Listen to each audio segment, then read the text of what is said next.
Si vous écoutez ce podcast avant le 31 janvier 2025 et souhaitez gagner un ou plusieurs livres, je vous invite à aller vers la vidéo précédente où je vous parle du film Seul au monde avec Tom Hanks en lien avec l'autonomie. Je pense que cette vidéo pourra vous intéresser au-delà des livres qui peuvent être gagnés. Regardez bien jusqu'au bout. Donc, bienvenue dans ce nouveau podcast où nous allons parler d'argent et surtout de notre capacité à être résilient financièrement, au moins pendant un temps, et connaître les risques existants. Dans la première partie, nous allons parler de ce qui relève du quotidien, ressources, dépenses, adaptations possibles, pour ensuite, dans une seconde partie, évoquer plus clairement les risques et solutions envisageables financièrement, mais pas que. Alors bien sûr, la situation financière de chaque personne est différente, elle est liée aux ressources financières que vous parvenez à obtenir, des prestations. Ce n'est pas la situation la plus confortable à terme, puisque les prestations sont sujettes à évoluer, notamment dans un cadre où vous avez des enfants, ceux-ci quittant un jour le foyer, il faut quand même pouvoir faire face une fois que ceux-ci ne sont plus là.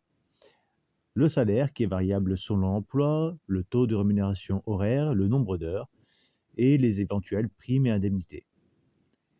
Et puis ceux qui ont une ou plusieurs activités indépendantes, sujettes ou non à déclaration, à cotisation, comme par exemple non sujettes à cotisation, celles sur la revente d'objets, à certains seuils qui sont fixés.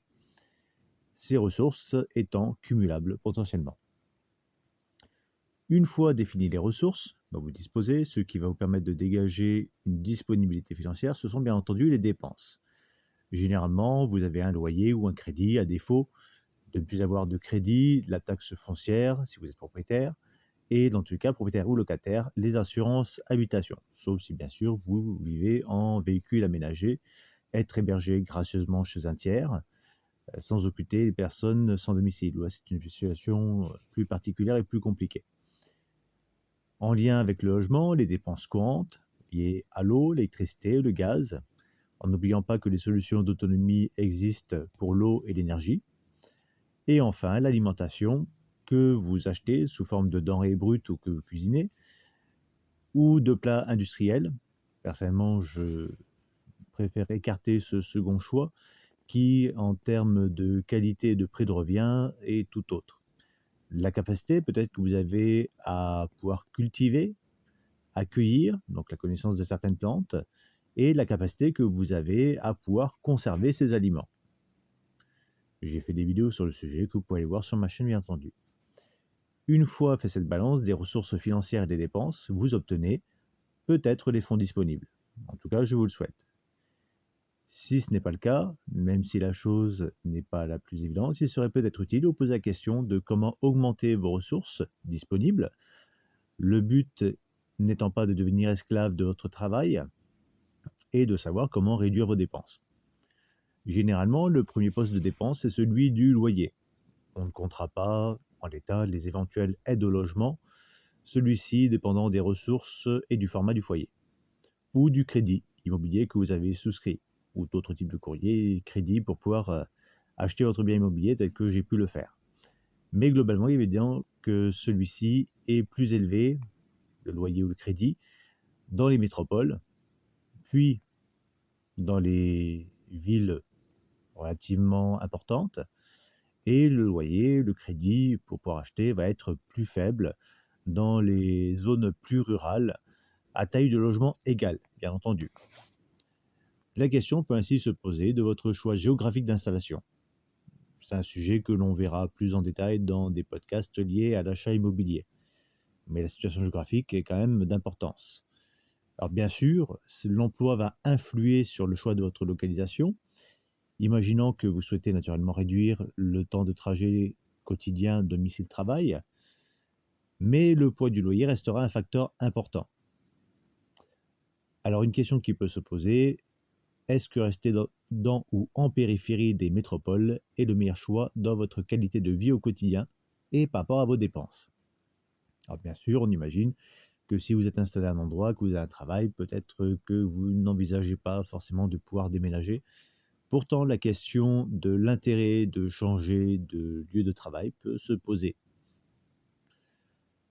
Ne serait-ce que, on imagine, notamment en Île-de-France, ce que j'ai pu voir par rapport au temps de transport que les personnes peuvent effectuer quotidiennement, ça prend quand même une bonne partie de la journée en plus du temps de travail.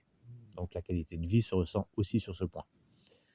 Le second poste de dépense sur lequel vous pouvez influer, celui de votre alimentation. Parce que naturellement, tout ce qui va être dépenses contraintes, énergie, eau, etc., assurance, vous pourrez y toucher, mais vraiment à la marge. Donc le second poste de dépense, votre alimentation, il ne doit, de mon point de vue, pas se faire au profit d'une mauvaise alimentation. Et c'est là que la capacité à s'adapter peut être intéressante. Que ce soit par exemple de récupérer des denrées en fin de marché, je l'ai déjà fait, notamment au marché de Barbès en Ile-de-France, où j'ai récupéré pas mal de fruits que j'ai transformés. Je crois que j'ai fait une vidéo sur le sujet. Ou auprès de... Au moins, j'ai dû faire peut-être un post sur mon Instagram. Vous irez voir si vous souhaitez. De récupérer peut-être aussi auprès de magasins, de restaurants, soit en contact direct ou via des applications qu'on appelle anti-gaspi. De déceler les ressources alimentaires sauvages ou non disponibles autour de chez vous, alors sans bien sûr commettre de vol chez autrui. Le cas échéant, vous pouvez chercher à entrer en contact avec le propriétaire et tenter de proposer un échange gagnant entre les deux parties. C'est à vous de voir et puis d'attendre, même si certaines personnes, malheureusement, telles que j'ai pu le voir, n'étant pas capables physiquement d'aller chercher, de ramasser leurs fruits, ne me permettez pas pour autant, en lui en apportant, de pouvoir ramasser ceux-ci alors qu'ils pourrissaient au sol. Et puis, si vous en avez la possibilité matérielle de faire un jardin, que ce soit en pleine terre ou dans des bacs, voilà, si vous avez un petit balcon ou un rebord de fenêtre, ça reste une option, ou à l'intérieur d'un appartement, en dernier recours.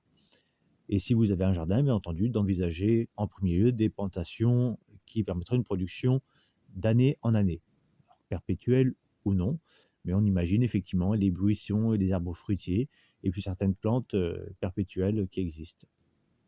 Une fois tout cela fait, le choix de votre localisation, la réduction des dépenses, et peut-être d'avoir trouvé un moyen d'augmenter vos ressources, sans sacrifier un confort de vie nécessaire, vous avez peut-être réussi à mettre un peu de côté. Et il vous faut désormais savoir comment investir vos économies. Alors je ne suis bien entendu pas investisseur, et ce que je vais vous transmettre est une part de mon vécu personnel, de mes choix, et une réflexion sur les craintes existantes dans cette seconde partie que l'on attaque. Si j'ai ainsi quelques conseils de prévention à transmettre, c'est de ne pas avoir tous ses œufs dans le même panier. C'est une réflexion, un proverbe qui est bien connu. Toutes ses ressources financières, donc, dans le même panier. Il est assez commun d'avoir un et même parfois plusieurs comptes bancaires, quelques placements tels que le livret A, un plan d'épargne logement, actions, assurance vie. Toutefois, peut-on avoir vraiment confiance aux banques? J'aurais tendance à dire de moins en moins.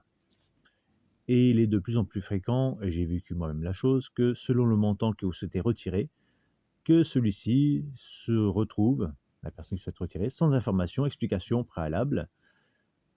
Impossible que vous rendiez au guichet, on vous demande de justifier le motif de ce retrait. Car l'argent que vous placez à la banque, que vous laissez à la banque, si vous pensez qu'il vous appartient et pouvant en disposer librement, c'est de moins en moins le cas. Et de même que selon le montant de dépôt que vous souhaitez faire, il peut vous être demandé l'origine des fonds. Je l'ai eu pour une somme de 400 €, qui n'est pas extraordinaire. On m'a demandé de justifier. Alors, pour la blague, j'ai amené que je me prostituais avant de mentionner que je retirais régulièrement un certain surplus de mon compte bancaire et que je venais simplement replacer une partie de ces sommes par rapport à des prélèvements qui devaient passer. On imagine effectivement l'absurdité de la chose. Alors l'excuse qui est donnée est celui d'une traque nécessaire à la fraude qui est imposée aux banques. L'audition de tels propos pourrait certainement vous paraître absurde au regard de ce que votre banque sait de vous à travers des opérations identiques depuis des mois et même des années que vous menez. Votre argent donc ne vous appartient pas vraiment. C'est une dette que la banque a à votre égard vis-à-vis des fonds que vous lui confiez, mais dont il est difficile de soutenir que vous en disposez librement. Alors faut-il tout laisser en banque? Pour moi, la réponse est non. Le premier argument est de pouvoir être indépendant de la banque en cas de difficulté. Et la première chose que j'ai mise en place, c'est d'avoir au moins 2 mois de salaire ou de dépenses, mais les miennes étant devenues minimes, ça n'est pas forcément le bon exemple personnellement, en espèces disponibles. En toute sécurité, bien entendu. Cela peut être bien sûr des billets, mais il ne faut pas non plus oublier de garder un bon volume de pièces de monnaie. À cette fin, vous pouvez mettre en place une tirelire pour y placer chaque fin de semaine ou plus fréquemment les pièces que vous avez en poche. Ce qui peut justifier cette situation, c'est par exemple d'avoir des sommes qui vous permettent de faire face à vos achats nécessaires à travers des sommes insaisissables, contrairement aux sommes que vous avez sur votre compte bancaire qui peuvent être bloquées pour X raisons possibles, de mieux contrôler votre budget et, sans effectuer d'achats répréhensibles, naturellement, de pouvoir régler un tiers en espèces, étant exceptionnel des particuliers qui auraient un terminal de paiement, même s'il existe des moyens de règlement dématérialisés, mais aussi, on y pense moins en moins, en cas de perte ou de défaillance de votre carte de paiement. Imaginez, vous passez votre carte au niveau du terminal et celle-ci ne fonctionne pas. Voilà, carte muette, ce sont des choses qui arrivent. On essaye de frotter un petit peu la carte, ça passe, et puis des fois ça ne passe pas. Ou simplement, un prélèvement est passé et fait que vous n'avez plus les fonds pour pouvoir payer en caisse. C'est quelque peu gênant. Et là, avoir effectivement des espèces peut être très important. Donc ça vous apporte une liberté de règlement.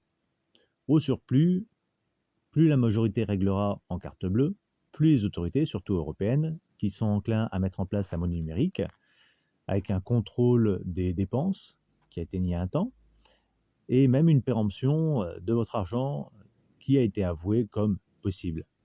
Donc si vous voulez garder effectivement la main quelque part sur votre argent, le règlement en espèces doit être de plus en plus privilégié. Une autre situation qui s'est déjà vue en France, à une échelle que l'on qualifiera de restreinte, est une panne du système bancaire empêchant tout retrait ou paiement avec votre carte bleue.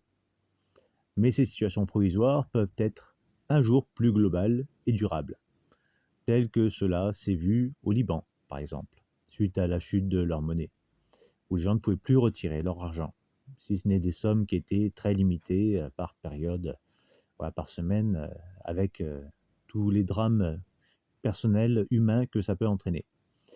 Mais ça s'est vu aussi au sein de l'Union européenne, tel qu'en Grèce, pour imposer l'austérité, à Chypre, où même des prélèvements d'un pourcentage a été effectué sur des comptes bancaires. Mais on peut aussi parler de la situation russe, depuis le conflit russo-ukrainien, où les réserves du pays en euros ont été rendues inaccessibles à la Russie, tout comme, même en France, des personnes de nationalité ou ayant un patronyme à consonance russe ont vu leur compte bancaire gelé. Il est ainsi là un intérêt à garder certaines sommes en espèces et d'avoir de la petite monnaie afin de régler vos dépenses au plus près, car on imagine que dans une telle situation de blocage, qui pourrait durer plus d'une journée, plusieurs semaines, dans certains cas extrêmes, les professionnels, vendeurs, pourraient être plus enclins à ne pas rendre la monnaie, chose qui est prévue par l'article L112-5 du Code monétaire et financier qui impose à celui qui règle de devoir faire la pointe. Imaginons un scénario un peu plus catastrophique, un effondrement bancaire tel que celui-ci s'est déjà produit par la fermeture de néobanques où des clients ont pu voir des difficultés à récupérer leurs fonds, outre la difficulté liée au rejet des paiements, un arrêt du fonctionnement de leurs moyens de paiement électroniques. Donc avoir un compte dans plusieurs banques est une solution, mais limiter le montant disponible sur les comptes en est aussi. Bien sûr, si la monnaie perd son cours légal, en tout cas sa valeur, c'est tout autre chose. Et cela s'est produit dans le passé, tel qu'en Allemagne, où des billets et des timbres ont été surimprimés d'une nouvelle valeur, où on se souvient effectivement de certaines images qui étaient transmises de caricatures où des personnes vont avec des brouettes entières de billets pour acheter une baguette de pain.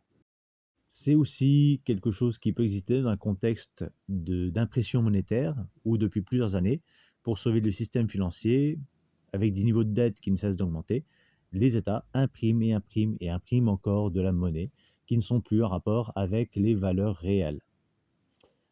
Bien sûr, on vous rassure en vous soutenant que chaque compte est garanti à hauteur de 100 000 euros, mais est-ce vraiment le cas? Je vais vous décevoir, on vous conforte selon l'idée que vous faites. Non, le fonds de garantie des dépôts et des résolutions n'est pas à même de couvrir la majorité des comptes en cas d'effondrement global, et même à une plus courte échelle, et je vais vous le montrer. Car même s'il est doté de 7,729 milliards d'euros, Il faut savoir qu'il existe sur l'ensemble des banques, en nombre cumulé de clients pour chacune, plus de 150 millions de clients. Ce qui fait que dans tel cas, les sommes réparties également entre chaque client de chaque banque représenterait, alors on ne compte pas par rapport au nombre de comptes que chaque client peut avoir, qui serait couvert individuellement, mais ça représenterait déjà là à peine plus de 50 € par client et par banque. On peut même faire le calcul, si vous voulez, pour chaque banque. Si une seule d'entre elles tombait. Alors, je vous mets en visuel les chiffres du fonds de garantie des dépôts et de résolution et le nombre de clients pour chaque banque. Donc, par exemple, le Crédit Mutuel, uniquement la Confédération nationale, ça représenterait, si elle tombait, 245 € par client. Le groupe BPCE, 260 € par client. Le Crédit Agricole, si tombait tout seul, 272 € par client. La Société Générale, 513. La Banque Postale, 715 € par client. Et là, on ne compte que si une seule de ces banques tombait.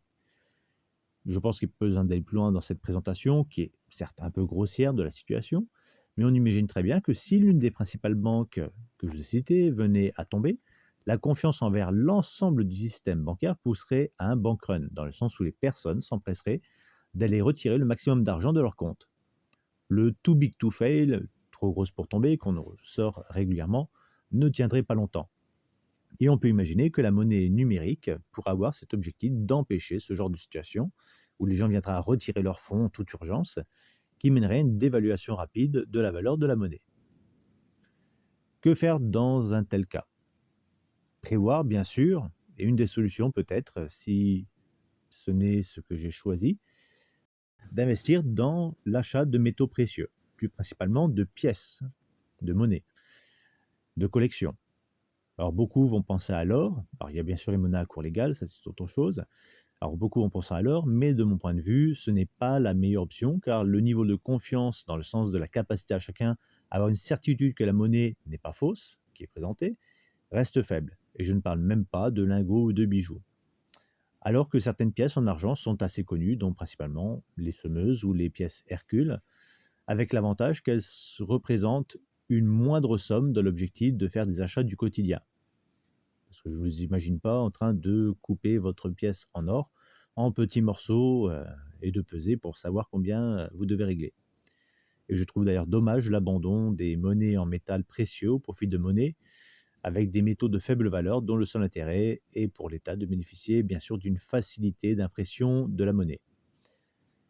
Alors si dans un tel cas d'effondrement, vous n'avez prévu de réserve financière, il vous reste d'avoir prévu des stocks alimentaires et peut-être aussi un moyen de défense. Car on peut imaginer le niveau de chaos qui peut intervenir dans une telle situation, sachant que ce qui a pu être, sans malheureusement que soit menée une intervention d'ampleur nécessaire dans le cadre de l'affaire Naël, vous pourrez peut-être avoir acquis certains biens que vous pourrez échanger, et une force de travail ou des compétences qui seront d'ailleurs utiles. Donc soyez prévoyants. Sur ces mots, je vous souhaite encore, puisqu'on est encore au mois de janvier, mes meilleurs voeux de parvenir à prendre soin de vous et de vos proches, d'être en capacité, si ce n'est encore le cas, de développer votre résilience et sans être dans un alarmisme, d'être conscient des risques auxquels vous devez peut-être faire face et de rejoindre la communauté des autonomistes, survivalistes et prévoyants. À bientôt.